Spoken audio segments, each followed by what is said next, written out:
Hi, welcome to the Joe Blogs travel channel. I was actually going to kick off this round of videos whilst I'm here in Portugal, talking about my flight out here, which was with British Airways. I had it all lined up. I was going to talk about whether British Airways was as good as other airlines, what the food was like, how long you had to queue, all of those sorts of things.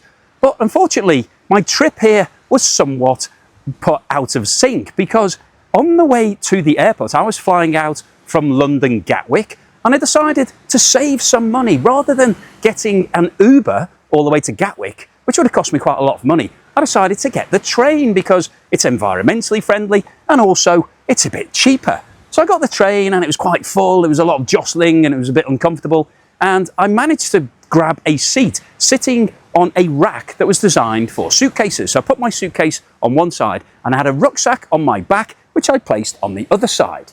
And I happily sat there for 20, 30 minutes or however long it took. And then when we arrived at Gatwick Airport, I got off the train, went through the barriers, went up to check my bag in. And at that point, I realised that I'd left my backpack on the train, which wasn't ideal because it had my passport in it and also the passport of everybody else that I'm travelling with, because they trusted me as being a worldwide traveller, somebody who's experienced, not to do anything stupid. But obviously, I forgot about the bag. So I then, in a blind panic, rushed to the station at Gatwick and said, oh my God, I've left my bag on the train. And this was 2 hours before the plane was taking off. And you're not allowed to check your luggage in unless you've got your passport, and certainly can't get onto the plane.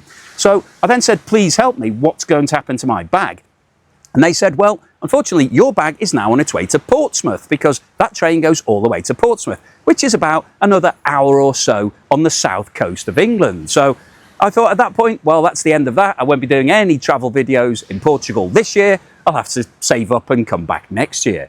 But they then said, well, we can speak to the driver of the train and see whether or not they can check if your bag is still there or if somebody has stolen it. So they checked and came back and said, yes, your bag is on the train. The next stop is going to be a place called Horsham. I said, okay, can they take the bag and send it back to me? Because we've probably just about got time for me to catch this flight. And they said, no, that's not possible. You'll have to go and get it. So it was a 20-minute train journey to Horsham, but unfortunately the train wasn't for another 15 minutes. So that was 35 minutes out of my 2 hours before the plane took off.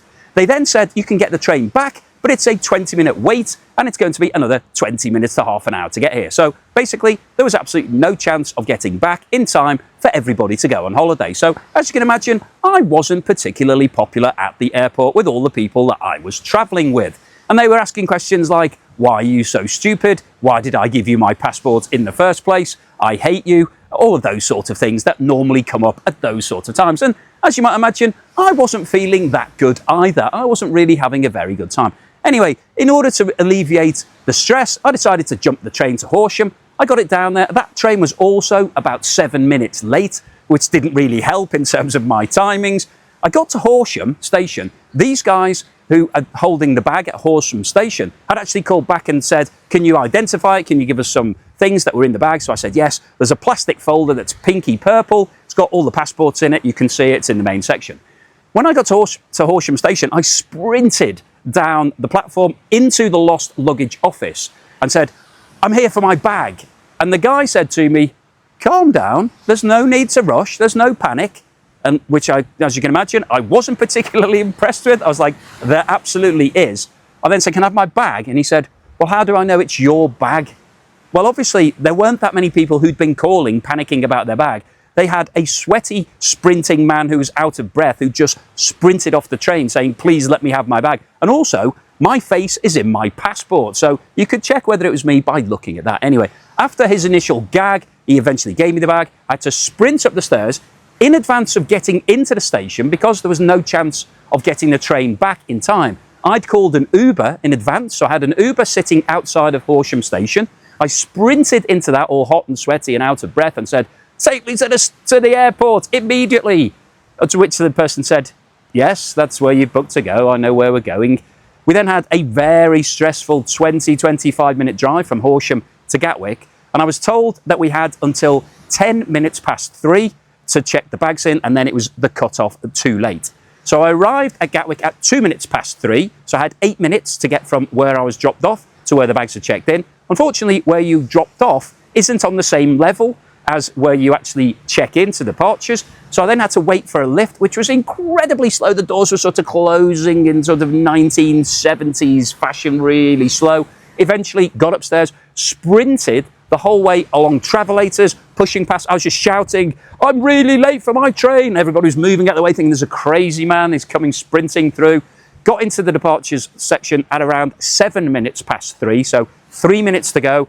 Sprinted in, ducked under the barriers to get through to the front, then had somebody saying to me, "Whoa, whoa, whoa, whoa, what are you doing? Why are you jumping the queue?" I said, luckily the people I was traveling with had organised something, so we then got the bags checked in at 9 minutes past 3, 1 minute to spare. We then had to sprint through security, go through all of that, go to the gate, which is a million miles away at Gatwick. We got there, and then the plane was delayed.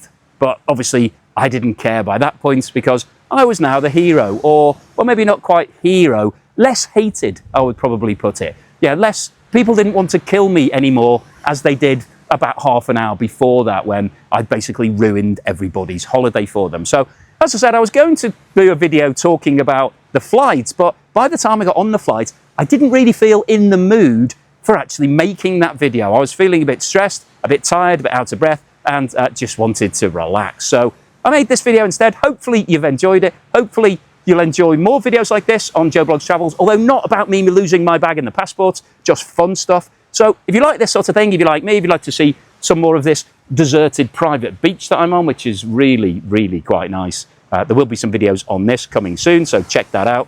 Please subscribe to the channel. Please give me a like for this video, and I'll see you on the next one.